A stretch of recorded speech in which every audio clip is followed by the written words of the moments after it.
Caracas. Only a few residents came out to greet opposition candidate Yon Goicoechea as he campaigned on a narrow street in this poor hilltop neighborhood outside Venezuela's capital in the countdown to Sunday's mayoral elections. Goicoechea enthusiastically introduced himself and shook hands with a man, who then launched into a lecture about opposition politicians turning their backs on ordinary people suffering through the worst economic crisis in the country's history. "I am at your service if I can be of any help," responded the stone-faced candidate, before training his eyes on the next indifferent resident of El Hatillo, a district in Greater Caracas.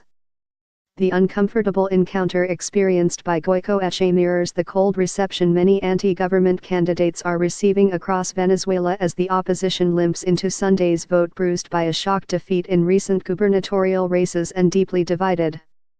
3 of the 4 biggest parties in the Democratic Unity Coalition boycotting the race altogether. The vote for mayors in all of Venezuela's 335 municipalities is the last national election scheduled before next year's presidential race, in which President Nicolas Maduro is expected to seek re-election. The cold reception doesn't faze Goicoechea, who is no stranger to adversity. The 33-year-old spent 15 months in jail, without a trial, accused of inciting violence against the state for leading student protests earlier this year.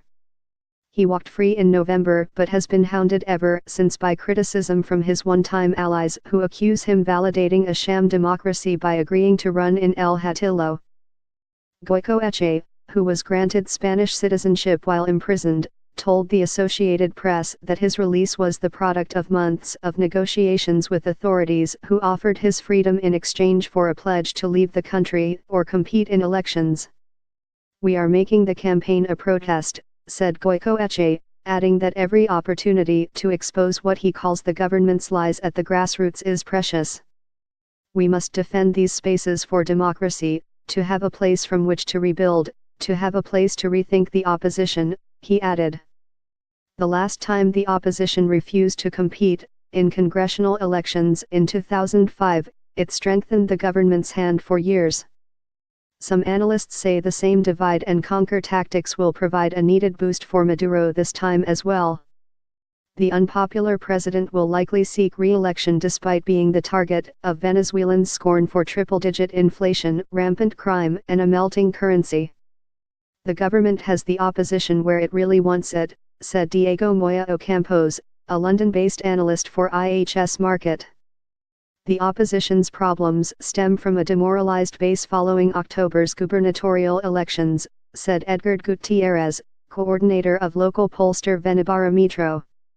Opposition candidates suffered a crushing defeat, winning just 5 of 23 races amid widespread allegations of official vote buying and irregularities at polling stations.